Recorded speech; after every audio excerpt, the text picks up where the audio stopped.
انا هقول اوكي معانا اتخانق معاك عايزه حالا تشتم لا بار لا خدي انا راحتك هعدي ان خالص. انت قلت الكلام ده بس تمام. بس لا احنا على اجابه فكره سريعه. على فكره انا بقول لك انا عارفه هي رخام، انا عارفه اللي انا بيتقال مفيش مشكله، انا معاك برضه بيتقال كده صح. كده كده. هل وانا انت شايف ان عاجبني، ده لا بيحصل؟ انا عاجبني ان احنا بنتكلم في الموضوع بطريقه عادي جدا، ان احنا مش خايفين نتكلم عن الموضوع، يلا نتكلم عن الموضوع.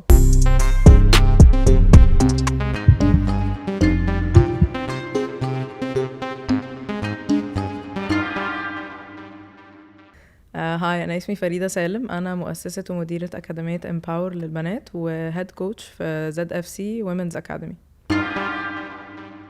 بقول لك يا كيمو، ايه بيقول لك البنات في مصر ما بيعرفوش يلعبوا كوره. بجد والله ما بيعرفوش. سمعت القصه هي دي. الرجاله بس اللي بتعرف انا تلعب. سمعت ثانية الموضوع ده. ثانية واحدة. الكرة النسائية موجودة في مصر بقالها 30 سنة يا جماعة. فريده ما تهزريش. إيه الحوار فريده يا ده؟ جماعه هتبقى كابتن ماجد النسائيه في الكره القدم النسائيه المصريه. المصريه. المصرية كابتن تمام. ماجد واللي هو المزدوج، فاكرين المزدوج الدبل كيك ازيك يا فريده؟ مش عامله هقعد ايه؟ نص ساعه الحمد دي. لله. عاملين ايه يا جماعة؟ انت قلت 30 سنه 30 سنة في كره قدم نسائيه في مصر. ازاي بقى؟ فين؟ مظبوط. لما انا اصلا يعني واحنا عندنا مثلا 5 سنين كان في كره نسائيه، انا عمري ما شفتها. انا يعني انا كان عندي لا ولا حاجه، كنت لسه هتولد anyway. لا موجوده بقالها كتير يا جماعه. في عندنا دوري درجه اولى وثانيه وثالثه، عندنا ناشئين، بنلعب في فريق ناشئين اكشلي، عندنا فرقه. بس 30 سنه ده كان من 30 سنه لما كانوا بيتدربوا قصدك، ولا كان في دوري وبطولات وبتاع؟ لا هو كان في يعني بدايه الكوره، يعني كان في فرق لسه بتتبني، بس لا ما اعتقدش كان في منافسه، انا ما اعرفش، بس يعني كان لسه بيكونوا فرق، وكان بيبقى في شويه ناس لسه بيتكونوا في المنتخب وكده. طب معلش انا هسالك، انت عندك كام سنه؟ 29. 29 وانت دلوقتي مدربه. بس كنت بتلعبي؟ ايوه. لسه بتلعبي؟ لا مبطله شويه. ليه؟ طب ما كريستيانو رونالدو عنده ايه 37 ما مش بالسن بس وبيلعب في كاس العالم. ماشي، ما ميسي اديني عنده بس قد ايه؟ 35 وبيلعب في كاس العالم. هو بيحاول يستفزني. انت عندك كام سنه؟ انا ما بلعبش في كاس العالم. لا الفكره ان انا ما بطلتش، انا واخده بريك شويه علشان عايزه اركز قوي في الاكاديمي بتاعتي. نحكي بقى على الاكاديمي بتاعتك. يلا بينا. انت اللي مؤسسه الاكاديمي بتاعتك طبعا. مظبوط. فين بقى؟ في زاد هنا؟ الاول كنت بره، يعني ما كنت قبل زد، كان احنا اسسناها في 2019 وبعدين جينا زد 2021. الاكاديمي بتاعتك دي اللي هي امباور؟ يس. اوكي. ودي ايه بتاع الاكاديمي دي؟ جواها ايه بالظبط؟ احنا الاول كنا فاتحين سن كل حاجه، يعني اول ما بدات خالص في 2019 كان من 5 سنين لغايه اي حاجه. بعدين لما جينا زد قررنا ان احنا عايزين نبني بقى قاعده ناشئين، فبنقبل من سن 5 سنين ل 17. من 5 سنين ل 17. أيوة. طب والناشئين دلوقتي البنات قاعدين بيزيدوا اكتر من الولاد ولا الولاد اكتر؟ انا ما بحبش اقارن صراحه. لا انا بسال السؤال ده عشان انا هقول لك هو دايما ليه. كريم بيسال اسئله محرجه. بقول لك ليه، لان اصلا انا ما تفرقش. انا في امريكا في الكره النسائيه. هو انت قلت عندنا في امريكا؟ يعني في امريكا وانا هناك. سيبه يكمل بس. يقول عندنا في امريكا. ما انا عندي في كندا برضه سنس. في بنات كتير قوي بتلعب كوره لدرجه ان اصلا فرق الناشئين بنات اصلا فعلا اكتر، عشان كده انا بسال. مظبوط. انت ابتديتي كوره فين؟ انا الاول كنت بلعب في نادي الجزيره عادي في الاكاديمي بتاعه الولاد، عشان ما كانش عندي اي اوبشن تاني، يعني كنت بنزل لوحدي 8 ساعات بقعد في النادي بلعب كوره، اخش بكورتي مع اي فرقه، ولغايه لما دخلت الاكاديميه يعني اتمرنت معاهم شويه، وبعدين رحت وادي دجله، وبعدين رحت نادي المعادي واليخت، برضو هم من الفرق كويسه يعني في كره نسائيه في مصر. وبعدها سافرت لعبت في المنتخب قليل جدا وانا عندي 19 سنه، بعدين سافرت لعبت في كندا في فريق درجه ثالثه وثانيه، وطبعا عملت فرقه في المدرسه زي ما قلت لكم من شويه، ولعبت في فريق جامعه امريكيه، كنا اول فرقه تكسب بطوله الجمهوريه في تاريخ AUC، يعني اول فرقه في حياتهم الحمد لله. ده كان برضو انجاز بالنسبه لي. وسافرت لعبت في كندا في جامعتي، جالي منحه ان انا العب في فريق الجامعه. انت رحتي منحه؟ انت على كده بتعرفي تنططي الكوره بيقولوا. وسع. ياما نططت. وعملتي ايه بقى هناك؟ عملتي شغل عالي ولا؟ اول سيزن احنا السنه اللي انا رحت فيها دي، هو المدرب كان نفسه في معجزه، يعني هو كان قبل الاخير، وانا المعجزه يا جماعه لهم السلام عليكم. المعجزه وصلت. رحت قال لك طب ما نجيب البنت اللي من مصر دي، بيعملوا حاجه غريبه جدا. السنه دي انا ما شاركتش كتير لان اي حد في اول سنه مش بيشارك، بس احنا كسبنا بطوله القطاعات ولعبنا على مستوى كندا كلها وجبنا مركز سادس الحمد لله. طب وايه اللي رجعك مصر؟ حلو السؤال ده، بتسأل السؤال ده كتير جدا.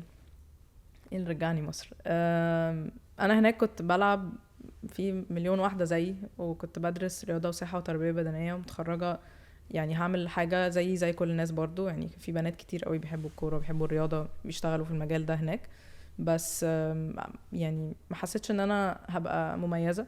بس قررت ان انا اقعد. يعني قعدت 3 سنين بدرس هناك وسنه بشتغل. قبل ما ابتدي سنه الشغل دي كنت متردده جدا، لو بعد ما اتخرجت على طول بفكر طب ارجع، طب اقعد، طب اخد خبره اكتر، طب اعمل ماجستير. قعدت افكر اعمل ايه بقى في حياتي يعني. فواحد من الدكاتره بتوعي اول ما اتخرجت قال لي هتعملي ايه؟ قلت له بفكر اقعد في كندا شويه. فقال لي لا انا شايف انك ترجعي مصر. بيحبك قوي. صراحه يعني قلت له يعني ايه يعني دب خناقه بقى معاك ولا ايش؟ قال لي لا انا شايف يعني طبعا ممكن تقعدي وتبقي تعملي حاجه هنا بتحبيها وكل حاجه، بس انتي مش يعني هتبقي مفيده اكتر في مصر. فقلت له ماشي. يعني خدت رايه كده اللي هو اي كلام. اشتغلت فعلا سنه في كندا ولا خدت رايه بجد ولا اي حاجه. بعدين في خلال السنه دي قعدت اراجع الكلام اللي هو قاله لي. طب فعلا يمكن لو رجعت يمكن يبقى ليا فايده اكبر فعلا. وجربت كده، حطيت بوست على فيسبوك عادي اي اصحابي بقى اللي هو يا جماعه لو جيت مصر عملت مش عارف مين يجي. فلقيت 90 واحده عملت الفورم. 90 انت الفورم دي كانت سؤال مثلا؟ يعني اللي هو فاهم اللي هو 5-6 اسئله اللي هو ايه وعندك كام سنه وبتاع فاهم عادي يعني. بس فقعدت اراجع نفسي تاني بقى وانا هناك. قلت طب ما ارجع اجرب يا جماعه ايه اللي هيحصل. لان انا اصلا في كندا كنت بشتغل، كنت مساعده علاج طبيعي، كنت سبورتس كوردينيتور في الجامعه، كنت بلعب كوره في فريق النادي اللي هو الدرجه الثانيه ده، وبدرب. بعمل حاجات كتير قوي، مشغوله فعلا يعني وقتي مليان. بس ما كنتش مبسوطه يعني، ما كنتش حاسه ان انا بعمل حاجه مفيده بالظبط. بس فرجعت الحمد لله السلامه. الله يسلمك. لقيتي بقى 90 واحد مستنيك في المطار؟ في 5 بنات جم. طب والفورمز دي كانت ايه؟ راحت أي فين؟ كلام. طلع اي كلام. مالو قال ايه طيب؟ ده احنا بنقدم من غير ما نملى فورمز عاده. انا عارفه مش عارفه ايه الحوار ده. المهم فانا يعني انا دلوقتي لسه مخلصه دبلومه في AUC عن entrepreneurship اللي هي رياده الاعمال. فبيقولوا ان لما 100 واحد يملى الفورم مثلا او 100 واحد يتكلم هم 10 فعلا اللي هيجوا. فدي حاجات انا بتعلمها بعدين بقى. يعني انا دراستي كلها ما كانش ليها علاقه بالبيزنس. انا درست سبورت هيلث اند فيزيكال اديوكيشن، هي رياضه وصحه وتربيه بدنيه في كندا. وبعدين رجعت، من ساعه ما رجعت بقى عماله ازود بقى. خدت الفيفا دبلومه بتاعت الاداره الرياضيه، خدت الدبلومه دي بتاعت AUC. فانا عماله احاول اطور من البيزنس بشكل بيزنس بقى، عن ما هو اكتر من شغف ان انا بحب الكوره وبحب العب وبحب ادرب. طب قولي لي كده، ابتديتي سنه كذا كان عندي 5 وبعدين بعدها ما عندي. انت مصمم. عايز اعرف التقدم في الكوره النسائيه بقى عامل ازاي في مصر. حقك صراحه. ماشي. year 1 احنا كنا 5، النهارده احنا عندنا 6 فرق. بوم مايك دروب. كان اي دروب؟ لا هيكسر مش هعمل غيره. لا خلاص. 6 فرق يس. وريسنتلي دلوقتي هيبقى عندنا فرقه رقم 7 بس لسه هم صغيرين قوي. الفرقه فيها كام واحد؟ يعني roughly between 10 to 15 per 10-15 بنت. يعني انت كان ابتديتي اول سنه 5، احنا في سنه كام دلوقتي؟ 19 20 21 22 بالكورونا. ممكن تحسبش كورونا. لا مش مشكله على فكره. انت عامله بالعكس، انت عامله نجاح فظيع. لان احنا شكرا. بنتكلم على 4 سنين. السنه الاولى ابتدت ب5 لعيبه، 5 لاعبات. دلوقتي انت 7 في 15 داخله في 100. الحمد لله. وفي الكورونا عملنا اونلاين تريننج. مفيش حد عمل تدريب اونلاين قبل كده اعتقد، بس بقول لكم يعني لو حصل اي حاجه. ايوه والله. طب عندي فيديوز والله. ايوه كله كان بيعمل كده. ايوه يعني كنا بنعمل يعني تمرينه كامله. يا بتباصي لمين يعني؟ الحيطه يا باشا. ده احنا عندنا في كأني يعني سألت سؤال يعني ايه ده؟ يعني اكيد كنت المفروض اتوقع انك تبصي الحيطه. ايوه طب اتمرن في البيت ازاي؟ وترفعي للسقف يعني معروفه. انا اسف. احنا عندنا في التمرين بتاع في الجوجيتسو برضو وقت الكورونا كان الناس بتتمرن تجري بقى وترشق في الحيطه بجد كانوا يتمرنوا زوم يجيبوا مخدات بقى وبتاع وتنزل تقعد تصمت المخده وبتاع. ايوه على فكره كان لازم الواحد يخترع يعني. ما لازم لا انا اللي غريب في القعده معلش واحد بيصمت مخدات وواحده بتلعب مع الحيطه. انا اللي غريب انا اللي ويرد. شوف بقى خلي الناس اللي تحكم مالناش دعوه. سؤالي كان غريب جدا لدرجه ان انتوا اتنين رديتوا على نفس الوقت. يا الهي سبحان الله. بقول مش عارف ايه اللي جابني. المهم مين اشهر فريق بقى في الكره النسائيه في مصر؟ هم اكتر ناس في المجال اقدم ناس هم وادي دجله. انا كنت بلعب في وادي دجله وانا صغيره. هم اللي بيكسبوا الدوري بتاع الفريق الاول بقى لهم 13 سنه مثلا. اوف من 15 فريق دلوقتي ما بقاش فيه اي حد عارف يكسبهم. هم بيكسبوا يعني طبعا في ماتشات بيخسروها كتير لكن بيكسبوا البطولات يعني. يعني هم مثلا ممكن يكونوا خسروا انا ما اعرفش الارقام بس يعني ممكن يبقوا خسروا 4-5. اوكي. وفي محترفين في الكره النسائيه؟ وفي ناس كتير محترفه بره. لا في هنا بنجيب. لا هنا في كل فرقه مسموح فيها مش متاكده 2-3 مثلا بس مش كتار. احنا عندنا محترفين بره اكتر من ما بنجيب من بره. زي مين بقى؟ في ناس كتير واو. هو عايز على فكره عايز ياخد حقه مش عارفه ايه الحوار ده. على فكره في بتاع انا برضو ما بصيتش على الارقام بس في السنه دي بس في حوالي 12 بنت مثلا اعلنوا انهم يعني تاخدوا بقى في بلاد تانية كتير. في ايطاليا في السعوديه في اسبانيا في امريكا يعني في كتير قوي. كريستيانو رونالدو رايح السعوديه دلوقتي. خلاص خلاص بقى كله يروح السعوديه من هنا ورايح. شايفه ان احنا بس مضى عقد يعني ببلاش. مش عارف ليه بيعمل في نفسه كده بصراحه. خلاص كبر بقى وعجز بقى. حاجه تزعل قوي. كام 600 مليون دولار في ال3 سنين؟ هو السيزون ب 220 باين. يلا ليه بقى ليه انت ليه يعني ليه شايفه ان كريستيانو رونالدو ممكن يمضي عقد زي ده؟ هل هو محتاج فلوس مثلا؟ لا طبعا بس انا شايفه ان رونالدو بيبني البراند بتاعته اكتر ما هو يعني دلوقتي ابتدى يركز بقى انه يبني نفسه. يعني اي لعيب كوره بيبطل ما لازم يبقى عنده كارير بعدها. ولا فكرك عشان هو السعوديه از بومينج واحنا الاثنين عايزين نروح السعوديه فكريستيانو برضه عايزين تروح السعوديه. هنروح نصور سيزون في السعوديه مع كريستيانو. ايه ده؟ تصدق ممكن نصور مع فكره حلوه قوي. خلاص شوفوا بقى كل اللعيبه المصريات اللي بيلعبوا في السعوديه وتصوروا معاهم. ده تحدي. تصدقي فكره حلوه. تعرفيهم؟ اعرف معظمهم. طب تعالى نصور مع حد حلقه مع واحده محترفه في السعوديه. يلا بينا والله. اوكي خلاص اتفقنا. كلهم نعمل دي. يلا بينا. طب وبالنسبه للاهلي والزمالك وكده في الرياضه فين هما ازاي وادي دجله كان هو اللي على طول نمره واحد؟ هما يعني دلوقتي السنه دي بالذات والسنه اللي فاتت ابتدى يبقى في قوانين بقى من الكاف من الاتحاد الافريقي ان هما لازم النوادي الكبيره يبقى فيها ملزمين يبقى عندهم كره نسائيه عشان يلعبوا في الشامبيونز ليج. ده ما كانش زمان. ده ما كانش قانون زمان. ما كانتش لا لان الكاف دلوقتي واخدين موقف قوي جدا مع كره نسائيه بقى لهم سنتين. واتعمل اول كاف ويمنز تشامبيونز ليج اتعمل في مصر السنه اللي فاتت. انا كنت موجوده حضرت الماتش الاولاني. فدي كلها خطوات ماشيه لقدام. فدلوقتي اي حد بيلعب ملزم ان يبقى عنده فرقه بنات. فالسنه اللي فاتت الاهلي دخل اكاديميه بنات. لسه بقى هنشوف الزمالك طبعا. يعني انا متفائله ان كل النوادي كده هتبقى ملزمه انها تدخل فرق بنات. بس دي هتنقل الدنيا نقله تانية خالص. طبعا الا دلوقتي وادي دجله هيلاقي منافسه مرعبه. هو كده هو كان اوريدي لاقي منافسه من قبل عشان احنا عندنا في اكاديميات كتير عملت الموف بتاعت ان احنا دلوقتي الاكاديمي بتاعتي شريك مع زد. دلوقتي نلعب باسم زد اف سي في الدوري. دي اوريدي منافسه. فعندهم بقى غير ان هيبقى عندهم منافسه من النوادي التانية اللي اوريدي المفروض ده بتبني قاعده بقى لها شويه. بس انتوا خلاص دلوقتي في اتحاد ودوري وبطولات وبتاع وكل حاجه صح؟ طبعا. يعني ممكن في مثلا بطوله انديه عالم دي جديده بقى. يعني الفيفا لسه منزلين من كام يوم قرار ان هيبقى في فيفا كلوب وورلد كاب. هيبقى في دوري بتاع الانديه كاس عالم انديه للبنات. دي حاجه جديده موت ان شاء الله. زد ايوه متحمسه جدا ان شاء الله. على التلفزيون موافقه. انا بيان كده وقاعده تزعقي بقى. عامله ازاي في التدريب؟ انت حاسك عصبيه جدا.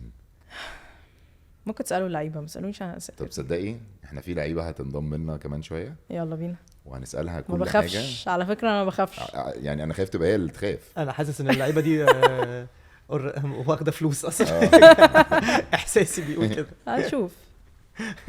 طب بقول لك ايه. ليه دايما الناس بتقول ان البنات ما بيعرفوش يلعبوا كوره، ما لهمش فيها، مش لعبتهم؟ هم ليه دايما عايزين يخشوا يلعبوا لها؟ بص يعني اعتقد علشان دي مش حاجة عادية، يعني ده يعني دي حاجة جديدة. دايما اي حد على اي حاجة جديدة مش فاهمها او يعني مش مقتنع بيبقى فيه يعني زي يعني مش هجوم، بس اللي هو مش بيبقى متقبل على طول من غير ما يشوف ويجرب. يعني الواحد دايما بطبيعته بيبقى عايز يفضل زي ما هو. الناس بتخاف من التغيير، انا ما بخافش من التغيير. فانا شايفه ان دي حاجه الناس لما تتفرج على الماتشات، يعني كاس عالم بتاع البنات مثلا بتاع 2015 ده مثلا ناس كتيره جدا اتفرجت عليه لاول مره في حياتهم، يشوفوا فرق كره نسائيه بيلعبوا بقى، المانيا، امريكا، فرنسا، كل الحاجات دي، وبجد استمتعوا. يعني لقيت صحابي بيكلموني ايه ده فريده ده فيه وبتاع. انا فاكر كاس العالم ده. ايوه وطلع في مش ده اللي كان بتاع البنت اللي هي المشهوره قوي بتاعت فريق امريكا اللي اتشهرت جامد قوي بعد كاس العالم، صح؟ أليكس مورجان. ايوه ما العالم كله عارف أليكس مورجان. مش في دي برضو خطوه. يعني انا بقول دايما ان بيبقى في او برضو في مارتا دا سيلفا، في اسامي كده واحده بيبقى في رول مودلز. يعني احنا دايما في مثل اعلى، فهو ده اللي بيخلي الناس تبتدي تتفرج. يعني انا بقول اكتر حاجه المفروض تخلي الكوره تتشهر او اي رياضه اي حاجه جديده ان يبقى في مثل واحد بس. أيوة مش عايزين اكتر من كده طبعا، زي محمد صلاح بالظبط. صلوحه يا صلوحه حبيبنا، صلوحه غير كل حاجه الصراحه، غير الكوكب. ايوه طبعا مصر على الخريطه. ايوه طبعا. فهي البدايه بتبقى كده، لازم يبقى في حد واحد اوكي بصوا يا جماعه دي او ده ونشوف إيه وصلوا لايه. فهو ده اللي ابتدى يغير شويه الفكر. يعني عشان اجاوب على سؤالك، هو الناس بتبقى مش فاهمه في الاول، بعدين لما بينزلوا يشوفوا وبناتهم واخواتهم واصحابهم وكله بيلعب الدنيا خلاص تبقى عاديه. حلوه بناتهم واخواتهم واصحابهم دي. بما انك بقى مدربه، حصل تغيير في الاول؟ كان ممكن واحده تيجي تقول لك مثلا انا نفسي العب معاكي، هموت والعب معاكي، عايزه اتدرب معاكي، وبعدين يجي اهلها يقولوا لها لا؟ طبعا ده لسه بيحصل لغايه النهارده، بس اكتر حاجه بتزعل. وبيحصل ليه؟ هي اقل كده يعني انا دايما بحس ان هم لو جم جربوا مره وجم اتفرجوا، يعني انا بحاول بس خناقتي كلها انهم يجوا. بس الرفض ممكن من ناحيه الاهل بيبقى الرفض ممكن ايه اسبابه؟ يعني بتسمعي اسباب بيقولوا لك عشان كذا كذا؟ في حاجات كتير مش حقيقيه. يعني بيقولوا مثلا عشان عضلاتها تبقى كبيره وما اعرفش ايه وتبقى شكلها زي الولد. لا ما دي مش يعني ساينتفيكلي. لا يعني لا اقول لك قصه مضحكه جدا. على انا بروح الجيم وساعات بتيجي واحده اسمها نورهان بتتمرن معايا زي اختي كده من ايام المدرسه وكده، فنيجي تتمرن معايا، فانا بقول لها تتمرن ايه عادي حاجات عاديه جدا، فهي تقوم بص عليا تقولي باسل انا مش عايز اخش التمرينه دي عشان مش عايز ابقى كده زيك. قلت لها اقسم بالله لو قعدتي 8 شهور عملتي ايه واخدتي حقن وبتاكلي عجل كل يوم مش هتعرفي تبقي كده. مش هينفع. يعني فاهمه ده لازم له تمرينات معينه جدا. فهو طبعا. دايما في المنظور بتاعي اللي هو انا لو لعبت لعبه معينه او لو لعبت بحاجه معينه جسمي هيبقى ذكوري، وده مش حقيقي. يعني هي انا درست الحاجات دي كلها، انا فاهمه. يعني هما يعني ما بيبقاش فيه الوعي، فدي حاجه من الاسباب. ممكن سبب تاني برضو بيقولوا مثلا لا السفر والمش عارف ايه والماتشات يعني ده بس ما ده في اي بالظبط لو في اي رياضه ايه هيبقى بيسافر بالظبط. فانا كل الاجابات موجوده. يعني انا بشوف السؤال حضرة. بقى اللي هو ايه سالوكي ايه عشان بس لا يعني معظم الأحوال لما بقول لهم تعالوا شوفوا بنفسكم، طب خلوهم يكلموني، يمكن هم عندهم حاجات خايفين منها أنا معرفش هي إيه. فساعتها أنا يعني يا أقنعهم يا يقنعوني، ما صعب أوي يقنعوني الصراحة. طب إحنا اتكلمنا بقى على إيه كل الحاجات اللي الناس بتيجي تسألها لك إن هم اللي مش عايزين يخلوا بناتهم سبيشالي إن هم يخشوا في كرة القدم النسائية. انت بقى شايفه ايه الفوائد بقى ان هم يعني دايما ايه الحاجات اللي المميزات اللي بتحصل لما بنت فعلا بتيجي بالذات لو جت في سن صغير؟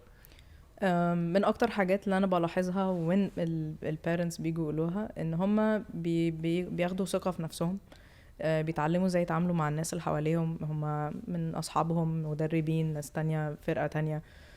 بيتعلموا الالتزام بالتمرين، بميعاد اكل، ميعاد نوم، اكل معين، الحاجات دي كلها. الحاجات دي كلها انا يعني محدش علمها لي وانا صغيره. فانا اضطريت اروح كنت بلعب عادي 8 ساعات في النادي لوحدي مع ولاد وكده، لان انا دخلت نادي فجاه. يعني انا ما كانش في اي خطوه في النص تعلمني ان في حاجه اسمها لازم اتمرن بره التمرين، لازم اتمرن، لازم اروح جيم، لازم اجري. لازم اكل كويس، انام بدري. الحاجات دي كلها محدش علمها لي، فانا بحب قوي ان احنا نعلمها للبنات في الاكاديمي من بدري، من هم صغيرين، عشان لما يكبروا يبقى دي حاجة عادية، مش حاجة تخضهم وفجأة يلاقوا مثلا انهم عندهم اصابة مثلا. دي حاجة حصلت لي وانا صغيرة ودمرتني نفسيا. فاحنا بنتعامل معاهم بكل حاجة، يعني بنعامل الجانب النفسي واللي في الملعب كورة بقى تكنيكال او فتنس، حاجات دي كلها احنا بنغطي كل حاجة. انت عارف انا الحته دايما اللي بحبها، يعني انا عندي بنت 6 سنين. اوكي. من الحاجات اللي مخلياني اصلا نفسي ان انا ادخلها ايوه بجد. هتديني اشتراك ببلاش ولا موافق. ماشي؟ ما تقولش حد. يعني ممكن الذكاء يا ربي يعني بانت قوي ان انا ببيع. يا ربي وبانت ان انا لازم ادخلها ببلاش. يلا هقول لك على افيه كده سريع قبل ما استاذ كريم يكمل. انا عارف اقول ايه والله العظيم. بس عشان بس تعرفي أيوة. كميه او حجم النفاق الرهيب اللي في دماغه. احنا في البودكاست كل حلقه بنكلم حد مختلف. اوكي. نكلم كوره، امريكان فوتبول، مصارعه، ايه، ممثله، مغنيه، بتشقلباز، اي كل انواع الحلقات اللي ممكن تتخيليها. سينا بنتي معانا كل حلقه يقول لي عندي بنت سينا عندها 6 سنين. انت عارف ان انا حلم حياتي ان انا ادخلها جمباز ايطالي. ياه بس كات اكشن. انت عارف ان حلم حياتي ان انا ادخلها كره قدم كات اكشن. انت عارف ان هي نفسها تطلع ممثله. والله انا هتفرج على البودكاست كلها كله على يوتيوب.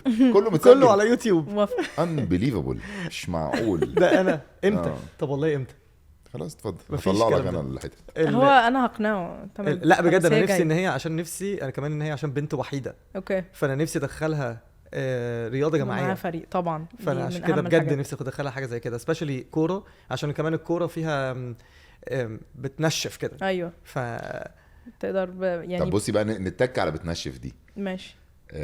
هل ده مش عارفه ليه عايز يتخانق معايا. لا عادي بقول لك اراء الناس يعني. ماشي ما نشوف. هل انت شايفه ناس كتير قوي الناس في الشارع بتسال؟ لا انا مع الكره النسائيه جدا. ايه ده انا الملعب ده كل يوم باجي اشجع. احب اقول لك على النفاق بقى اللي بيحصل. اقول لك على حاجه. انت عندك واحده بتلعب اسمها امينه. أيوة. ودي انا باجي اشجعها، دي مفضله بالنسبه لي. انا بيج فان. ايوه امينه كده طب امينه مين امينه بس هتشوف. بقول لك انا اللي هي في الكوره. تفرج. هل في كومنت ان هي البنت بتبقى ناشفه بتسمعيه كتير في كره القدم؟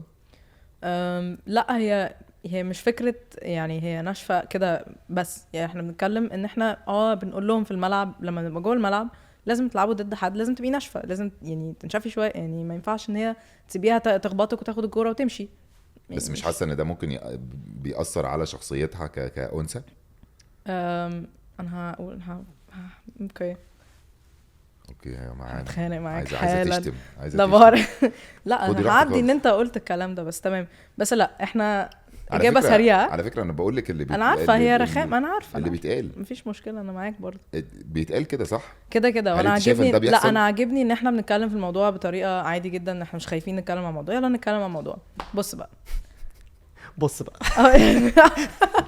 لا انا بهزر. انا بقى دلوقتي هتكلم بجد. اوكي ماشي. احنا يعني لما بنقول لهم الكلام ده بيبقى في نطاق التمرين وفي الماتش، انما بره الملعب حاجه تانية خالص. احنا دايما بنعلمهم ان لما بنخلص التمرين او الماتش بره حاجه تانية خالص. اوكي اللي انتي بتخبطيها وتضربيها في الملعب دي انتي بتطلعي تسلمي عليها وانتوا هتبقوا اصحاب وبيبقوا اصحاب هتلعبوا مع بعض في المنتخب. وبنتكلم في القصه دي بجد عادي جدا. جوه الملعب انتي عندك شخصيه، بره الملعب شخصيه تانية خالص. هناخد الشخصيه القويه دي ماشي هنطبقها في المدرسه، ناخد الشخصيه الملتزمه دي نطبقها في الجامعه. الحاجات دي كلها بناخد الصفات اللي هي كويسه. وعلى فكره هي ناشفه دي يعني احنا قويه، احنا ممكن نغير الكلمه نقول قويه. والبنت لازم تبقى قويه، لازم تبقى قويه بطريقتها. ما ينفعش ان قويه دي كلمه كبيره قوي ان احنا نقول قويه وخلاص. لا هو انت قوي وانا قويه، كل واحد بطريقته. عجبني وجعتك ماشي. لا بجد عجبني. شكرا. هو ده اللي انا كنت اسمعه. ماشي. ساعات الواحد بيحب يستفز البني ادم اللي قدامه شويه عشان يطلع واخده بالي احسن ما فيه. ماشي. موافقة. لا انا كمان بتهيألي هي كمان غير حته النشفان، هي بتعلم انضباط ان جنرال، لازم. والانضباط ده عامه بيبقى مفيد، وعلشان كمان الناس اللي بتبقى عندها الفكره بتاعت اللي هو البنت لازم تبقى مدلعه وهاديه قوي، فما بيبقاش عندهم فكره ان ممكن واحده منضبطه حتى مش لازم تبقى قويه جسمانيا، بس فكره ان هي عندها المواعيد دي لازم Yes، انا مستقبلي ده لازم هبقى شايفاه اكتر من اي حاجه. ده هم مش متعودين عليه من بنت، فعشان كده بيبقوا حاسين اللي هو ايه ده، دي بتطلع كلمه بالظبط. بقى ده دي بتنشف. طب بس انا هي اقول مش لك رايي بتنشف. بقى، رايي بجد من غير استفزاز ومن غير غلاسه. اوكي. انا طول عمري بلعب رياضه، وكنت في منتخبات وهاندبول ووتر بولو ورمح، كل ما تتخيليه يعني. انا تقريبا لعبت ودخلت منتخبات وكده. اوكي. زمان لما كان الرياضات دي ما بيبقاش فيها بنات اصلا، ما كانش في اصلا في فريق بنات، ما كانش موجود على الخريطه، وما كانش اصلا بيتفكر فيه. فاهم قصدي؟ كنت دايما بحس ان احنا الولاد عشان بنتمرن الحاجات دي كتير قوي منضبطين، الكلمه اللي انت استعملتها، مواعيد بالثانيه بالمش عارف ايه كده. فاحنا لما ابتدينا نكبر الموضوع ابتدى يتطبق على حياتنا، وفعلا بقينا اللي هو زي ما بيقول لك ايه، الماني، اللي هو يروح ميعادك الساعه 8 باشا هتروح 8. عارفه ليه؟ لان 8 ودقيقتين لما كنا متاخر على التمرين كنا بنلف 10 لفات تراك بالظبط. وده كان بالنسبه لنا كابوس. او لو واحد فينا، وبرده التيم وورك اللي احنا كنا بنتكلم عليه، لو واحد من الفريق اتاخر الفرقه كلها بتتعاقب، الفرقه كلها بتلف التراك. فاحنا بالنسبه لنا كنا بنقعد مع بعض كلنا اخوات، فده بيعلمك الاخوه والتيم وورك، وانك تباصي وما تبقيش انانيه، عشان بالزبط. هو لو جاب جون انت الواحد صفر ده محسوب لك انت برضو. بالظبط. فاهمه؟ طبعا. فانا كنت دايما بحس ان ده موجود عندنا، ما كانش موجود قوي عند البنات، لان البنات كانت لعبتها اكتر فيها فرديه اكتر، يعني اللعبات الجماعيه ما كانتش موجوده قوي زمان زي دلوقتي. فاهمه قصدي؟ فانا اصلا شايف انه كره قدم او غيرها، اي حاجه جديده حتى في عالم النساء، عالم الرياضه دي، المفروض ان كل الناس تشجعها وتساعد عليها، وانت طبعا. فعلا تدخل سينا لعبه جماعيه تبقى جديده. فاهم قصدي؟ انا كنت هرجع على فكره، اوعي تكوني فاكره. لا لا لا, لا. انا اللي مش هنسى الموضوع، انا مستنيها تيجي. على فكره وهي بتحب الكوره قوي بقى، خلاص، من الحاجات القليله يعني اللي هي فجاه مع نفسها دخلتها جمباز كرهت حياتها. حبت الكوره، دلوقتي بتلعب تنس. اوكي. بس حاسسها كل شويه وهي صغيره كانت دايما تقعد تقول لي بس شفتي جمباز تنس، فاهم قصدي؟ ده انا سايباه برضه، ما انا دخلتها فعلا، ده وما حبيتهوش بقى. ده الطبيعي بالنسبه للعالم ده. والفولي بول برضه، ما انا جدتي كانت بتزن عليا. لا انا كل ده انا اصلا كل ده باهلها عشان هدخلها في الاخر اماميه. انه لعب فرديه يعني اكتر من ما هي جماعيه، هو ده اللي دايما بيبقى مشهور. ايوه طبعا. بس يعني ان في الاخر البلان يعني انا ادخلها كوره فتتمرن حاجات جماعيه، وبعد كده ادخلها باماميه عشان تقف تدافع عن نفسها. ده الكومبو يعني. دي الخطه. هو عنده بلان عجباني. 8 سنين هتخش، انا بلعبها من دلوقتي بقول لها 8 years خلاص 8 سنين هتشوف اللي هيحصل. هو اصلا مش عارف ان هي لما تبقى 9 سنين هيبقى لها شخصيتها، وتقول له لا يا معلم. ايوه لا يا معلم مش عايز اروح. هي بتقول لي لا يا معلم من دلوقتي اصلا. لا بس انا فكره البوينت اللي قلتها عن موضوع ان الفرقه كلها لازم، يعني احنا دي حاجه بنركز عليها قوي، ان هي حتى احنا يعني لما بنطلع مثلا معسكر في اي حته بقى بنروح بنطبق الرولز دي على الكوتشز برضو. يعني انا شخصيا انا مواعيدي مش احلى حاجه، بس عشان نبقى واضحين. معلش اتاخرت النهارده. تمام. بقول لهم ان في المعسكر ما بيحصلش كل اللي احنا عملناه. الحمد لله. اقول لهم انضباط ومواعيد ما لازم ابقى صريحه برضو. هم عارفين ده العيب الوحيد اللي عندي. لا مهمة. هم عارفين بنات لما بتاخر بقول لهم يا جماعه العيب الوحيد اللي عندي عشان خاطري بس عدوها عني. فانا بقول لهم في المعسكر لو انا اتاخرت او اي حد من الكوتشز احنا برضو هيطبق علينا العقاب. فده بيديهم the message of لا احنا كلنا احنا فرقه واحده. بتعاقب كل مره بعمل تيك توكس وبرقص وبغني ياه وبعمل 10 ضغط. الحمد لله. بتعمل كده فعلا؟ يا شباب طبعا هم اللي طلعوا بفكره التيك توكس دي طبعا كده يا لهوي. معلش دي حلقه لوحدها. عملتي كل الرقصات اللي ممكن تترقص. ويعلموها لي. طب انت شايفه مصر رايحه فين بقى في الاختصاص بتاعك في كرة القدم النسائيه؟ انا شايفه ان دلوقتي المستقبل بجد هيبقى كله كرة نسائيه. انا شايفه ان التراك اللي احنا ماشيين عليه ده لو كمل بالشكل ده لا احنا هيبقى عندنا يعني قاعده قويه جدا تقدر تنافس بره. وانا شايفه ان احنا ممكن نعمل نحقق حاجه بقى يعني على مستوى العالم. يا رب. طب انت عارف ان انا بجد بقى شايف اصلا برضو زيها كده ان مصر شايف هتبقى مين جامده. بقى؟ وهقول لك ليه. علشان يوقعك في فخ بس كم. لا بجد هقول لك عشان نعرف شايف فين هو فين شايف فين شايف ان مصر هتبقى جامده في الكره النسائيه. والكره النسائيه مصر Yes. عندها احتماليه اكبر او احتماليه كبيره ان هي تبقى في الكره النسائيه جامده اكتر من الكره بتاعت الرجاله. ليه بقى؟ هقول لك ليه. عشان الرجاله مبدئيا كل الفرق التانية مؤسسه بزياده، فان انت تنافس محتاج ان انت يعني تشتغل جامد وبتبني من اول وجديد. لكن الكره النسائيه عشان انت مبتدي اصلا قريب، انت ممكن تبتدي صح. فاهم عايز اقول ايه؟ فلما تبتدي صح أيوة، من عجبني الاول الكلام. بس ده بينطبق على بقيه بلاد العالم. مش قوي. مش الدرجه دي، لان أنا كمان اولا انت في مصر اصلا الناس بتحب الكوره جدا. ده واحد. وفي الارجنتين بيحبوا الكوره جدا. طبعا في عشان كده الارجنتين بيحبوا جامدين. هم الارجنتين اوريدي جامدين في كره في كل حته الا امريكا تقريبا. وامريكا ابتدوا يحبوا الكوره جدا ايه ده دلوقتي. امريكا كره القدم النسائيه هم اجمد ناس اصلا. ده موضوع تاني. وعليه عشان كره القدم دخلت في امريكا متاخر. فاهم؟ فبسبب بقول لك ان انت كره القدم في امريكا عشان دخلت متاخر، فطبقوا كل الحاجات اللي هم شافوها اشتغلت. ايوه انت بس بتقولي ان مصر هتبقى جامده قوي في الكوره بقول النسائيه. عندها امل فانا بقول لك أقدر. ان كل العالم بيخش الكوره النسائيه دلوقتي فزيه زي مصر. لا اشمعنى مش مصر بقى لا تبقى مش جامدة؟ قوي كده. كل بلاد العالم التانية او يعني كتير منها زي مثلا برازيل، الصين، امريكا، مش عارف في كذا حاجه تانية بقوا جامدين. بس في منهم ما بقاش في يعني فرق كره الولادي في مثلا بتاع 10 15 فريق مكتسحين. انت بتتكلم ان خلاص المنافسه انت عبال ما توصل اصلا انت تبقى في التوب 10 ده اصلا حاجه شبه مستحيله. مش شبه مستحيله يعني المغرب لسه عاملاها، بس قصدي صعبه مش حاجه سهله خالص. هو قصده عشان هي حاجه جديده قوي فممكن فكله طلع مع بعضه. كل الفرق في طلع مع وقت بعض. ومكان ان احنا نقدر نغير حاجات ففي كتير. فرصه في بس فرصه مش شرط ان احنا نبقى اجمد حاجه. لا انا مش بقول ان احنا نبقى اجمد ناس، انا بقول ان احنا عندنا فرصه ان احنا نبقى فعلا جامدين بس. هل احنا بقى ما هي فرصه موجوده بس هل احنا بنتدرب ومهيئين ان احنا نبقى فعلا من احسن ناس في العالم؟ ما هو سبب رجوعي من كندا، ما انا كنت في كندا 4 سنين ورجعت علشان وانا كان ممكن اكمل العب يعني كنت بلعب في درجه ثالثه هناك وكسبنا ولعبت درجه تانية وكنت بشتغل وكان عندي يعني كنت عامله خطه لنفسي يعني. بس سبب رجوعي هو ان انا كلمت مع واحد من الدكاتره بتوعي في الجامعه قبل ما يعني كنت بقرر هقعد ولا همشي. فهو قال لي انا شايف ان انت ترجعي مصر. اول ما اتخرجت وكان فاضل يعني كنت 3 سنين هناك، قال لي شايف انك ترجعي. قلت له ليه؟ إيه ده؟ انا ماليش فيكي قوي بصراحه. انا مش فاهمه ايه ده. قلت له يعني ايه يعني ارجع وتتخانق معايا بقى؟ كان عامل زيي ولا ايه؟ شويه فقلت له يعني ليه ارجع؟ ليه تقفل الباب في وشي يعني؟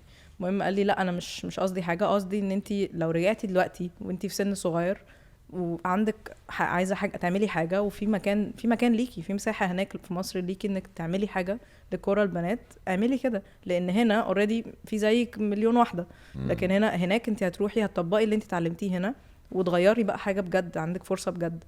فطبعا قلت له ماشي. قعدت سنه هناك واشتغلت سنه هناك فعلا. انا قعدت 9 شهور هناك بشتغل وبلعب وبدرب وبعمل كل الحاجات دي، بس ما حسيتش ان انا مبسوطه يعني. كنت حاسه ان في حاجه ناقصه، فقررت ان انا اجرب ارجع. وفعلا جبت كل حاجه اتعلمتها خبرتي. والاكاديمي احنا من يوم ما اسسناها واحنا واخدين كونسبت او يعني فكر اللي انا اتعلمته في كندا ومطبقاه على مصر، مغيره الحاجات اللي ممكن تبقى مناسبه لينا اكتر، بس انا ماشيه بنفس الديفلوبمنت بلان اللي انا اتعلمتها هناك. فانا حاسه ان انا بطبق الحاجات دي هنا بمساعده الناس كلها اللي حواليا ومساعده نادي زي زد. طبعا نقدر نغير المستقبل، انا متاكده من ده. هتغيروا المستقبل ان شاء الله والله. طب ايه اللي حببك بقى في الكوره وتقولي. بقى في الاول زمان خالص؟ يا زمان خالص. انا كنت بلعب كل رياضه ممكن تتخيلها. كنت بلعب تنس بقى وسكواش وسباحه وهاندبول فوليبول كل حاجه، بس ما حسيتش ان في يعني تحدي في اي واحده فيهم. انا رياضيه من وانا صغيره وعيلتي رياضيه جدا يعني. بابايا الله يرحمه كان بطل كاراتيه، مامتي كانت بطل تنس، اخواتي الاثنين بيلعبوا كوره وكان واحد فيهم كان بيلعب رugby. فاحنا كلنا بنلعب رياضه، بس انا ما حسيتش بالتحدي ده خالص اللي هو حاجه صعبه جدا عايزه يعني اكسب فيها. غير الكوره كانت اصعب حاجه. انا كنت بلعب مع الولاد، فالتحدي ده الاحساس ان انا عايزه اعمل حاجه احسن دي كانت مهمه بالنسبه لي. فانت حسيتيه في الكوره فدخلتي اتمرنتي كوره فلقيتي فعلا الاحساس ده بالظبط حقيقي. طيب احنا خدنا بريك صغير عشان نجيب احد افراد الكابتن ماجد النسائي، فرد صغير السن ماشي سوبر ستار. عملت اعلان نايكي كان اسمها عيشة. اه ازيك يا امينه؟ الحمد لله. عامله ايه؟ كويسه ده. طب خلينا نبتدي بنايكي. ماشي. ايه اللي انت عملتي اعلان نايكي؟ انا عارفه يا ماما، انا قاعده بضيع وقتي.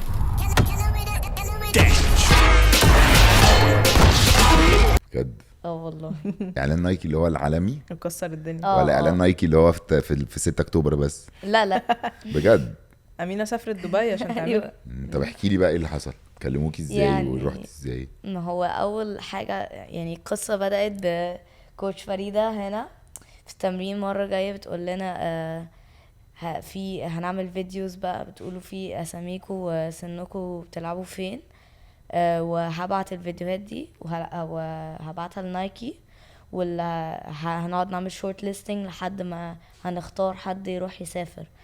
فبعديها انا هو I was excited. ف جينا بقى عملنا الفيديوهات دي وكده. فبعديها بقى بكام يوم لقينا بقى في لسه اتبعتت على الجروب اللي هو كذا حد got chosen. فعملنا شورت ليستنج بقى وكده.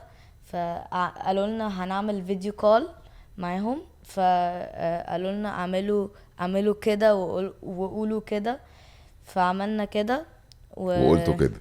لا ما قلناش كده طبعا يعني كله الا كده. قالوا لهم اعملوا كده وقولوا كده، هم عملوا كده. ما انا هقول بقى وقالوا كده. ما انا هقول ايه في هي عملت الاخر كده قوي عشان كده اختاروها. ماشي. لا هقول بقى في الاخر. قولي طيب. عشان عملتوا ايه بقى في الاعلان بقى؟ انا عايز اعرف عملتوا ايه في الاعلان، صورتوا الاعلان دول ازاي؟ جايبيننا اسبوع كامل وجايين يصورونا في قبل اخر يوم يعني. مش طب ما فاهمة. اتفسحتي يعني؟ اتفسحت بس يعني ليه؟ طب وايه اللي حصل في أسبوع التصوير؟ كامل. فلوس، معاهم فلوس، انت ايه اللي مضايقك؟ رحتي اتفسحتي وغيرتي جو مع ماما وبتاع، صح؟ لا لا اصل الضحكه دي وراها حاجه انا كتير. فاهم في حاجه على لا فكره مش كان في عارفينها. كان في حاجات كتيره اصل you have to go to fitting. اعملوا fitting بقى طبعا تعملوا ريهرسل بقى وكده. طبعا. انت فاكره ده في الاسبوع ده كله قعدتوا تعملوا كل يوم تدريبات لا مش وكده؟ كل يوم بس يعني اللي هو كل يومين كل يوم انت فاكره كده. التصوير سهل يا امينه؟ لا طبعا التصوير صعب جدا، فيتنج ده انا قعدت اليوم كله تلبسوا انا قعدت اليوم وتجربوا. كله وجرب وفي الاخر رحتي شطي شوطه. 3 شوط. 3 شوط طلعوا منهم شوطه؟ لا انا شوط في الإعلان يعني هما 3. طالعين 3 شوط. في الاعلان طلعوا ال3؟ انت جامده قوي. صاحبتك شطت كام شوطه؟ يعني الصراحه مش عايزه ما اتكلم. عديتيهمش؟ أنا مش ما- عايزه اتكلم. انا ما مش بحبش عايزة اعلق على أتكلم. المواضيع دي. لا اصل في قصه كبيره بقى وراها يعني مش لا اصل هي كانت الاعلان كان كذا جزء يعني جزء فيديو جزء تصوير فوتوغرافي جزء يعني كان كذا حاجه. فامينه هي اللي كان جزء الفيديو. صاحبتك كان كانت جزء فوتوغرافي؟ في التصوير. أوكي. فما حلو ده. بحبش بس طب انت آه. بتلعبي ايه بقى في الكوره؟ بلعب ليفت وينج. وينج شمال؟ وينج شمال. ايوه وينج شمال. ترفعي يعني؟ انت شوله ولا يمنى ولا شوله؟ يومنا يمنى. مش برفع أمينة. بس بحب. مش برفع بس بحب يعني. وينج شمال ده يعني انت بتجري كتير، انت آه. اكتر ناس بيجروا في الملعب صح؟ مين اكتر واحد وينج شمال شاطر في الكوره في العالم؟ مثلك في الاعلى. كتير. مثلك الاعلى. لا ده في 3 بقى. مين؟ محمد صلاح الاول طبعا، بعديها كريستيانو رونالدو وميسي. ميسي انت لسه كان جبتي كاس احسن، العالم. انت جبتي احسن 3 في العالم ايوه يعني. احسن 3. فين يعني طب كريستيانو ولا ميسي؟ يا نهاري مش عارفه هما الاثنين يعني. لازم تختاري واحد. مين؟ ده اكتر سؤال بكرهه. ده بتتساليه كتير طبعا طبعاً كل يوم كتير. وانت ماشيه في الشارع بتعملي لا ميسي واللي ولا هو رونالدو؟ زي اخويا عمال بيقول لي انت بقى بتحبي كذا وبتحبي كذا. اللي هو لا بس بحب الاثنين. ميسي ولا رونالدو؟ انا طب هسهل لك. انا دلوقتي ميسي. بس خلاص. هو ميسي بيلعب فين اصلا؟ ميسي بيلعب في PSG. وفين في البلد؟ انا بسال اسئله يعني- سهله قوي صح؟ ده تسال سؤال. معلش لا هنسخن دلوقتي. باريس يعني في لا المنتخب. المنتخب. ارجنتينا طبعا. كريستيانو رونالدو برتغال. والفريق النصر ما السعودي. حدش عارف. مش عارف. دلوقتي يعني مش عارف هيروح فين طيب. هو كان في مانشستر ما يونايتد نعرفش. ولسه ماشي. طب وامبابي؟ PSG. اوكي. انت عارفه ان امبابي مسمينه في مصر امبابي؟ ايوه ده طبعا عارفه. بجد عارفه والله؟ طبعا. هو اسمه ايه بقى بجد؟ امبابي. امبابي. طب احكي لي بقى يا مينا ايه اللي اسالها بس بتحبيها اتنين ليه في كمان، الكوره؟ اتنين كمان والنبي، اتنين كمان. إيه، عايز لعيبه عايز تانيين؟ زنقها بقى. طب تريزيجيه. لا طبعا. ايه ده؟ لا لا لا انا مش انا بس بره بقى مش. طب مودريتش. لا طبعا مودريتش جامد. ايه ده؟ افتكرت فين بتقولي بقى؟ لا فين؟ طبعاً. لا بيلعب فين؟ بيلعب في ريال مدريد. لسه في ريال مدريد ولا في احنا حياته؟ بنبص لك على انا واخده بالي بس. ولا لسه. طبعا. اوكي. لسه. لا خلاص ما تسالش، لو احنا كلنا مش عارفين ملهاش لازمه. ما نحرجش لو بعض. سالتوني اي حاجه هعرف اي هو ده فرق. النظام عن يعني. طب الولاد بيقولوا لك ايه بقى لما يعرفوا ان انت بتلعبي كوره؟ يعني لما بيتخضوا كده ولا دلوقتي خلاص عادي بقى اللي هو عادي؟ لا يعني في الاول خالص انا اصلا كنت فعلا بلعب مع فرقه ولاد لما كنت صغير، كنت بقى عندي 5 سنين. لما كنت صغيره ها؟ كنت كبرتي يعني عجزتي حبيبتي. لا لسه. امال ايه كنت صغيره دي يعني؟ كان عندك لا يعني 5 سنين. 5 سنين. اوكي انا كنت صغيره قوي. اوكي. فكنت بتلعبي مع الولاد؟ كنت بلعب مع الولاد بقى في الفرقه، فبرضه ما كانش ينفع العب دوري عشان بيقولوا بقى انتي بنت وسنك بقى وكده. طب اسالك سؤال بقى، دي حاجه حاسه ان الموضوع ده خلاكي احسن ولا لا؟ الموضوع ولا ما ده فرقش في حاجه ان انت كنت بتتمرني مع ولاد كتير؟ يعني الموضوع ده صراحه هو كان بيفرق في اللعب نفسه. اوكي. مثلا الولاد بحسها عنيفه اكتر، او بحسها بتبقى يعني تاخدها جد اكتر، مش يعني عشان انا ما كنتش اعرف اي حاجه عن لعب البنات، فانا يعني لما انا كنت بتخيل بقى كنت بقول لا طبعا لعب البنات ده لعب وحش قوي. طب ولقيتي ده غلط، ده غلط ان انا اتخيل قبل ما اعرف او قبل ما اشوف. ولما جربتي بقى؟ لما بقى يعني انا مامتي جايه بتقولي طب ما تيجي تجربي تلعبي مع بنات، قلت لها لا العب مع ده بنات. شغل الفرافير لا ده. لا انا لا. مع بنات تهزروا لا ولا لا إيه؟ ف يعني اكتشفت بقى فرقه امباور بقى وكده. فاول مره جيت جايه اتفرج، لقيت بقى نفسي جايه داخله التمرين اصلا ولا لابسه جزمه كوره ولا اي حاجه، جايه داخله التمرين و يعني ما كناش في زاد اصلا، كنا في نادي الكارما. يعني بس كنا 5 بيجي التمرين يعني مش كتير. امينه من زمان معانا. انت من اول 5 من year 1.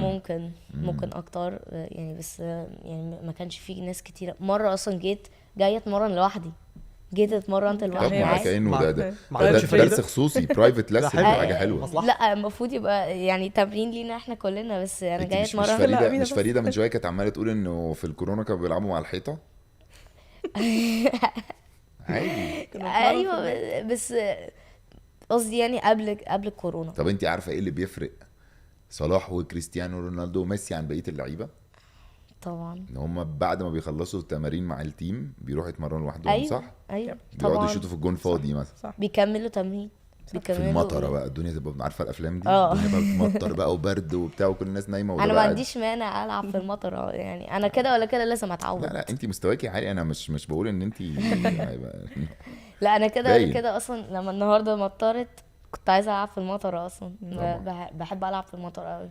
بس ما قلتليش، طب في الاخر لقيتي لما جربتي بقى تلعبي مع البنات لقيتي بقى فعلا في اختلاف؟ لقيت بقى في فرق كبير قوي. انا توقعت حاجات يعني عكس اللي انا كنت متوقعه.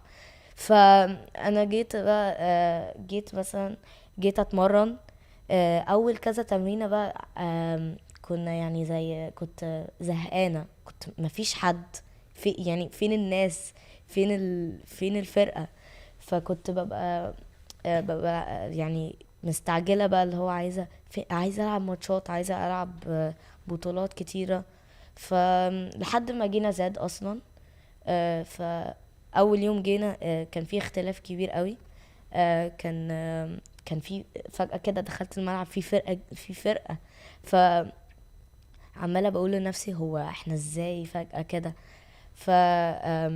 لما دخلنا زاد في الناس بدأت تزيد وتزيد لحد ما كونا فرقة 2009. في 2009 A B و C، و احنا بقى الفرقة أساسية بقى في A. طيب تقولي ايه للبنات اللي اصغر منك ونفسهم يلعبوا كوره؟ لا طبعا يكملوا their dream، يكملوا حلمهم، يكملوا كل حاجة بيعملوها. يعني ما توقفوش، ايه اللي هيوقفكم؟ ايه اللي هيوقفك صحيح؟ طب بصي، بما انك بقيتي سوبر ستار دلوقتي، احنا هنعمل حركه، لعبه لذيذه قوي. ماشي؟ هنديكي تي شيرت. اوكي اوكي هتمضي عليها، اوكي واللي هيجاوب على اجابه صحيحه على السوشيال ميديا هنسالهم سؤال. يمكن نسالهم بقى عليكي في الاعلان، يمكن نسالهم مثلا هي امينه قالت في الحلقه بتلعب ايه. اوكي ممكن اسالهم امينه بتحب ميسي ولا رونالدو كده. تمام. لسه ما جاوبتش واللي هيجاوب صح. لا جاوبت بس يعني بحب الاثنين قوي. اللي هيجاوب صح هيجي له تي شيرت ممضيه منك انت والكوتش بتاعتك. اوكي تمام. وفي تي شيرت تانية احنا هنديها لك انت بس مش هندي الكوتش بتاعتك. عادي. اوكي ليه كده؟ ما اعرفش، انا حر عادي اصلا انا مش عايزه منك حاجه. اتس ماي بودكاست. براحتك. حر. ممكن اديك انت ومامي مثلا وبرده ما اديش فريده. عادي. يور بودكاست، اتس ماي اكاديمي، اتس ماي كلوب. انت منورني النهارده. بس عايزه برضو اقول انا برضو كنت عايزه اتكلم في موضوع كده. اتكلمي. كان عايزه افتح بقى موضوع السوشيال ميديا. يا ريت نفتح موضوع في يعني الصراحه لما مثلا بنيجي في الكوره بالذات او في اي رياضه او في اي حاجه اصلا، ساعات السوشيال ميديا او كتير قوي السوشيال ميديا بتخليك تركز، ما تركزش في اللي انت فيه. يعني مثلا كتير قوي، يعني مثلا ان ما قلتش ان انتوا توقفوا، ما قلتش ان هم يوقفوا اي حاجه، بس قلت يعني اللي انا بقوله يعني اللي هو ما تخلوش مثلا ما تخلوش السوشيال ميديا السوشيال ميديا توقفكم في حلمكم. يعني ليه؟ برضو السوشيال ميديا مثلا تيك توك الصراحه الصراحه ملكه التيك توك. لا انت قصدك كتركيز يعني؟ ماليش في التيك توك اصلا. لو جيت سالتني يعني. لا لو جيت سالتني اي ترند هقول لك مش عارفه حاجه. يعني يعني مثلا انا اصلا ماليش الصراحه ماليش في السوشيال ميديا قوي، غير لو في حاجه اكسايتنج او حاجه يعني عايزه اعرفها. بس يعني الصراحه بالنسبه لي السوشيال ميديا دي حاجه في الاخر مش هتجيب لك نتيجه. يعني انا مثلا عملت فيديو دلوقتي كنت بغني فيه، رقصت فيه، عملت اي حاجه تيك توكس، هستفيد ايه في الاخر؟ يا سلام. هستفيد ايه؟ شويه فولورز يعني هستفيد. يعني ناس جايين بيعملوا لي كليك على بutton الفولو، يعني طب الفولورز دي هتعملي ايه؟ فانت عايزه الناس تركز اكتر في اللي هم بيعملوه بدل ما هم بيضيعوا وقتهم في التيك توك. لا يعني ما قلتش ان انتوا ما تتفرجوش على التيك توك، قلت خليكوا عليه بس ما يسيطرش عليكم، ما يضيعش وقتكم. ايوه لا ما يسيطرش عليكم، بس يضيع وقتكم عادي بس ما يسيطرش عليكم. لا مثلا في وقتك يعني لو انت ما بتعملش حاجه، طب ما تنزل تتمرن على تنزل تشتغل على لا مش قصدي كده. انت هتوصلي، هتنجحي. انت هتنجحي يا امينه. طب امينه عايزه تقولي حاجه تنصحي حاجه لفريده از كوتش من وجهه نظرك كده، ان انت لعيبه من اللعيبه كتير هي بتمرنهم وكده، يمكن في حاجات هي مش واخده بالها منها. في طبعا في كل حد، يعني مفيش حد طبعا دبلوماسيه قوي يعني مش ايوه يا جماعه ما تحاولوش ايه في السلك الدبلوماسي ما تحاولوش. اتفضلي عايزه بس يعني اللي انا بشوفه قدامي يعني صراحه بشوف مثلا قدامي في التمرين بتبقى supportive قوي، بتبقى teaches us every day something، بتعلمنا في الماتشات ما نتوترش. يعني الصراحه بس دي الحاجات الحلوه. ايوه بس الصراحه ما يعني بس الحاجات الوحشه ما بتظهرش قدامي صراحه. مثلا لو في بسمع عنها من ورايا لو في يعني لو كان في حاجه وحشه كنت اقول كنت يعني هتقول والله امينه والله انا كل قلت لك حاجه من قبل ما والله ما والله ابدا والله ما قلت حاجه. اديتك ظرف، طيب ظرف كده مقفول مليان. لا بس مش بتكلم. لا بس عاجبك انت؟ لا بس يعني وعجبني. لا بس يعجبني ان يعني ليه اوري حاجه وحشه قدام ماي تيم برضو ايه الداعي يعني؟ مش عارف، حاسس ان حد فاهم بيقول لها حاجات هي بتفهم كلام مش انا عايش مايك غير لا انا وانا في سنك ابيض. بس في فرق يعني. في فرق واضح. في فرق. انا مش اي كوتش. لا بس انا برضو يعني صح، ده كوتش فريدة مش اي كوتش. أوبا. والله العظيم لا، يا بقول لك إيه، أمينة، ما هو والله العظيم يا أمينة. ده في فرق كبير. يعني مثلا انا لما كنت بلعب مع الولاد يعني في فرق. مثلا ما بنقولش يا كابتن، مثلا الكوتش ما بيجيش يقول، الكابتن ما بيجيش يقول، ما بيجيش يقول، يعني بيجي يقول تعالى هنا ولا تعالى هنا كده يعني. فما فيش يعني في، انا بحس او ده بيبقى فعلا في ريسبكت ما بيننا أيوه في الملعب. أمينة والله العظيم يعني. جوه الملعب وبره الملعب. جوه الملعب بره الملعب احنا كلنا كوتش فريدة. انا هاجي اتمرن معاك واقسم بعد كده. أنا موافقة. أنا شايفاك على فكرة. طب انت ما رديتيش على كريم لما قال لك إيه؟ بعد اعلان نايكي وبقيتي مشهوره آه. الناس بقى بتتصور معاكي لا. وكده؟ يعني كذا مرة لما كنت بنزل كده. في مرة نزلت عشان كان عندي بانل اتكلم فيها انا وكوتش فريدة، رحنا بعد الاعلان راندم. شفت هي قالتها بكل تلقائيه. ها؟ كان عندي بانل نزلت انا وكوتش فريدة نتكلم فيها، فاهم؟ مش انا وكوتش فريدة بس، انا وكذا حد يعني أمينة جامدة برضه، أنا مش عارفة أنت. ف نزلنا بقى و قبل ما يعني كنت بشتري بقى هدوم عشان اعرف اطلع بيها يعني بهدوم نايكي بقى كتيره. فبعديها وانا بخش المحل لقيت في ناس كميه ناس عماله بتبص لي كده بطريقه اللي هو عماله بقول لنفسي هو في ايه، هو ايه الرعب ده؟ عماله بقول هو الناس عماله بتبص لي كده ليه؟ فعماله بفكر هو ده عشان الاعلان. محدش جه قال لي حاجه، مثلا محدش جه قال لي هو انت اللي بتاعت الاعلان. هو انت بتاعت الاعلان؟ اه طب ممكن نتصور بعد ما نخلص؟ ماشي. بجد؟ ماشي. طب ما حدش جه قاعد يسالك طب عايز اسلم على مش عارف مين تعرفيه؟ يعني لا، مثلا لما بعت الاعلان لكوتش فريدة او انا كلمتها في التليفون اول لما نزل. انا اصلا كنت عايزه اخليها تبقى سربرايز، مفاجاه، بس عماله بتقولي قوليها لي فقلت لها بقى يعني لما كلمتها في التليفون اول رد نزل صح. نزل صح. مستنية. ايوه. فبعدين قلت لها هبعتهولك دلوقتي حالا. وبعدين قالت لي ما كوتش شهاب قاعد جنبي هنتفرج عليه بقى. فاول لما الاعلان نزل اصلا احنا عرفنا ان الاعلان نزل عشان في واحده كانت معايا في الفصل زمان. كانت مامتها كانت بتبعت لمامتي بتقول لها is this أمينة؟ فبعديها مامتي اللي هو جايه بتجري جايه بتقول يا أمينة الإعلان نزل. فبعديها عماله يعني قلت لها فتحت بقى نايكي، فتحت كل حته ما لقيتش حاجه لحد ما 10 دقايق بقى لقيت في كل حته الإعلان. فيعني لما بعته مثلا بعته للفصل، بعته لاصحابي عمالين بيقولوا ده جامد ومش وكده. بعته على جروب الفرقه وجروب الفصل. عمالين بيقولوا لي ده تعالي بقى هاخد صوره معاكي بقى عشان انتي اتشهرتي. ايوه بقى. تعالي هاخد اوتوجراف منك.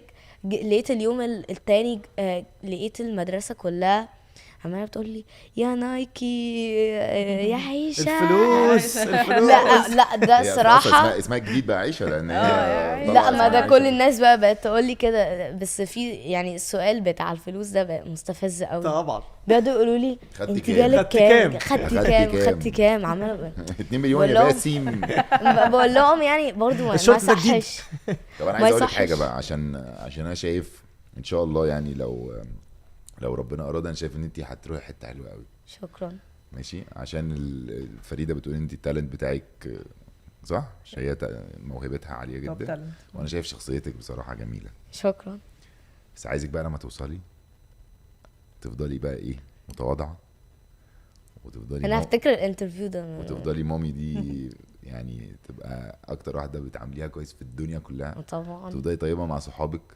طبعا. ما تنططيش على اصحابك وتضريش وتفضلي وجهه نظرك من السوشيال ميديا هي تمام، وافتكري ان الانترفيو باسل وكريم او يعني مش ممكن تفتكري باسل. ماشي.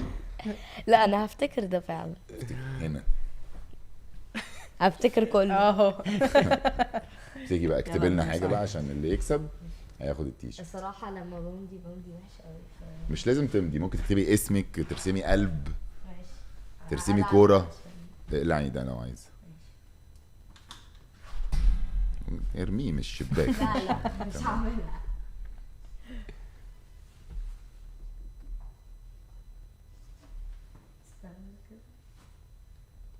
هي مضت امضة شيك. مش عارف. يا جماعه نجمه كبيره انتوا بس مش عارفين. في ايه؟ مش مشكله عادي. تعمل ازاي نجمه خلاص كده تمام. خلاص ماشي. عايزه ترسمي نايكي تحتيها عشان ماشي. ممكن تكتب حاجه تانية. تعمل تضيف افكار. يعني انا عندي 12 سنه حد جاي قال لي امضي كنت برسم له في شوارع بتاع. كتبت عايشه هكتب نايكي بس عشان يعرفوا ايه يعني. هتشوفك دلوقتي. ايوه. انا مبسوط ان انت جيتي معانا النهارده. شكرا. انتي مبسوطة؟ برضو. انا باخد منك القلم بس ازيك؟ مبسوطه؟ الحمد لله. قلتي كل حاجه نفسك فيها؟ قلت. ماشي.